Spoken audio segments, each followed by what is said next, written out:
Salam, hörmətli tələbələr. Mən Mingəcevir Mingəcevir qızı. Bugün sizinlə ingilis dilində planlaşdırma və qiymətləndirmə metodikası fənnindən dərs keçirik. Növbəti dərsimizi keçirik. Mövzumuz isə dərsi planlaşdırarkən nəzərə alınmalı məqamlar adlanır. Good day, dear students. The subject of our lesson is methodology of planning and assessment of the English lessons. The theme of our today's lesson is points to consider when writing the plan. So, let's begin with the aims and objectives. The aim of our today's lesson is to orientate the students to the points to consider when writing the plan. Objective: by the end of the lesson, the students will be aware of the points to consider when writing the plan. So, points to consider when writing the plan are the following. The first one: what is the main topic of the lesson? If the activities in the lesson have a logical link, then the learners will be able to follow you and the lesson more easily. The second one: how can I arouse the interest of my students? Begin the lesson by involving the children straight away. Show them a picture, photo, or object to capture their attention and indicate which topic the lesson is based on. The third one: how can I challenge them? Every learner, whatever their age or level, needs to be challenged. If there is no challenge, then there is no learning. If there is no learning, there is no motivation. Think about what they already know and make sure your lesson isn't just teaching them the same thing. The fourth one: how much should I review what they've already done? Having said you should challenge them, you can and should review previous words and the work in general. Teaching a word one lesson doesn't mean that all the learners have actually learned it for the next.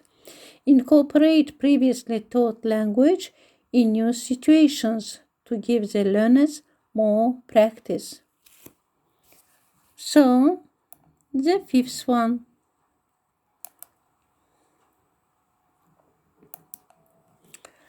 what are the objectives of the lesson? It's vital to always think about why they are doing an activity, game, or song. Everything on your plan should be educational. If you don't know what an activity is teaching the learners, then take it off your plan. The sixth one: what vocabulary do I want to teach them? If you prepare beforehand exactly what words you are going to concentrate on and how you are going to present them, you will be better equipped to explain them clearly to the children. The seventh one: how can I explain the activities? You should prepare, at least mentally, how you are going to explain each activity. Explanation should be short, clear, and visual. Don't forget to demonstrate and check their understanding by getting one or two of them to demonstrate for you. Also, decide how you are going to write on the board. You can draw a diagram on your plan to remind you so that it's clearer for the learners. The eighth one: how much detail do I need on my plan? If you are working from a book, then don't forget page numbers. As a guideline, imagine that someone else has to cover your class. They should be able to read your plan and teach you lesson. The ninth one. What order should I teach the activities in? As a very general rule, you can start with an introduction to the lesson. Introduce the new language, give the children some controlled practice, and move on to freer practice. Finally, review what they've done and get feedback from the children themselves about what they did. The 10th one. What problems might have I?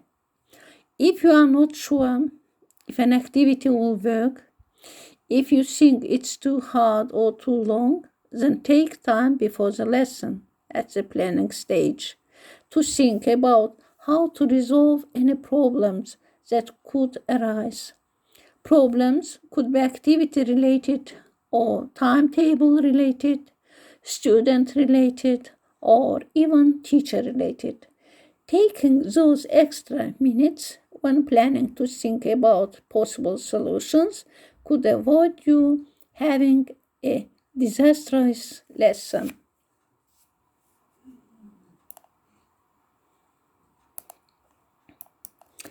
Extra tips. Have a lesson plan template that you can just fill in and print off.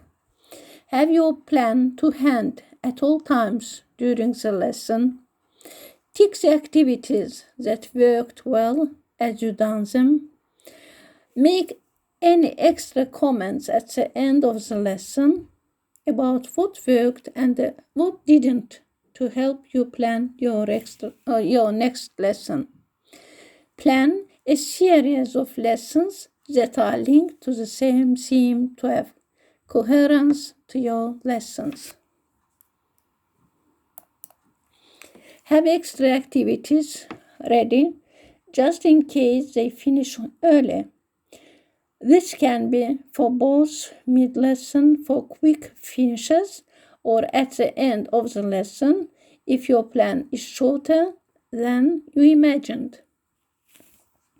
Remember to allow time for preparation, action, and reviewing. An example to control practice is when you provide sentences with missing words. The learners need to fill in the gap to talk to their partner, and in this way, everyone produces similar language.